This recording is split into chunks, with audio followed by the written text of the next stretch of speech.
नमस्कार दोस्तों, जैसे कुछ बच्चे लोग यहाँ पे बता रहे थे कि सर आप कैलकुलेशन करते हैं ऐसे वैसे, वो थोड़ा समझ में नहीं आता है तो थोड़ा उसका भी बता दीजिए। तो आपका पर डे एक एक वीडियो चलता रहेगा और ये आपका एडिशनल है, ये अलग से है। तो अगर आप देखना चाहते हैं तो यहाँ पे बेसिक कैलकुलेशन का हम कुछ वीडियो अपलोड कर रहे हैं यहाँ पे, है ना। तो आज का ये बेसिक कैलकुलेशन में आपका पहला लेक्चर होगा ये, ठीक है।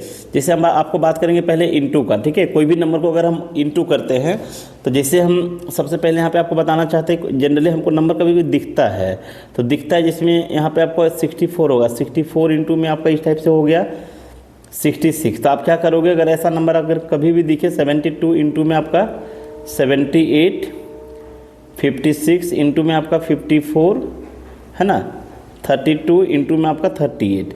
देखो इसमें आपका एक ही कॉन्सेप्ट है, कॉन्सेप्ट ये है आपका, ठीक है। कॉन्सेप्ट क्या है यहाँ पे कि ये जो यूनिट डिजिट है ना, इसका सम आप देखना, यूनिट डिजिट जो लिखा हुआ है इसका योग यानी कि सम कितना होगा आपका 10 होगा, 10 होगा। और जो आपका 10th प्लेस पे है ये एक ही डिजिट होगा। आप देखना यहाँ पे 6 है तो यहाँ भी 6 होगा, यहाँ पे 7 है तो यहाँ पे 7 होगा। तो ये रूल आपका फॉलो होना चाहिए। तो आपको अगर ऐसा नंबर कभी दिख जाता है ना तो इसको मल्टीप्लाई करने में आपको 1 सेकंड से ज़्यादा टाइम नहीं जाना चाहिए। वो कैसे, तो आप देखो यहाँ पे आपको करना क्या है कि डायरेक्टली यूनिट प्लेस के इंटू करके लिखना है। 6 चौके 24 आपको डायरेक्ट लिखना है यहाँ पे 24। अभी क्या करना है कि दोनों 10th प्लेस तो सेम ही है, तो यहाँ पे जो भी नंबर 10th प्लेस पे है इसका अगला नंबर से इसको खुद को गुना करना है ना। तो 6 है तो अगला नंबर क्या हो जाएगा आपका 7, तो 7 गुना 6 कितना हो जाएगा आपका 42 हो जाएगा। आपका यही आंसर बन जाएगा यहाँ पे, है ना।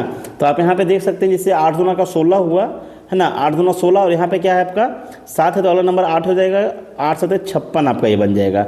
ध्यान रहे कि लास्ट में हमेशा 2 अंक लिखेंगे ही लिखेंगे, ठीक है ना। जैसे आप यहाँ पे देख सकते हैं 6 चौके 24 हो जाएगा और यहाँ पे अगला नंबर क्या हो जाएगा 6 हो जाएगा। तो 6 गुना में 5 कितना हो जाएगा 30 हो जाएगा, है ना। आप यहाँ पे देखिए कितना हो जाएगा 8 गुना का 16 हो जाएगा और यहाँ पे अगला नंबर क्या हो जाएगा 3 है तो अगला नंबर 4 हो जाएगा, 4 3 12 हो जाएगा। आई होप कि यहाँ पे कोई डाउट्स नहीं है किसी को। 81 इंटू में अगर 89 हुआ तो आप क्या करेंगे, 9 गुना में 1 9 ही रहेगा तो यहाँ पे 0 9 लिखेंगे, ठीक है ना, 2 अंक लिखना है।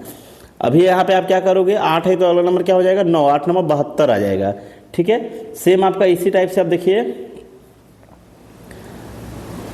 अगर ऐसा हुआ 112 इंटू में 118 तो यहाँ पे अप्लाई होगा। तो हाँ, यहाँ भी अप्लाई होगा क्योंकि यहाँ पे ये दोनों 11 11 सेम है और यहाँ पे आपका 2 है, यहाँ पे 8 है, 8 2 10 हो रहा है ना। इकाई अंक का 10 योग होना चाहिए, बस होना चाहिए, ध्यान रखना है, इसको जोड़ना उड़ना नहीं है आपको।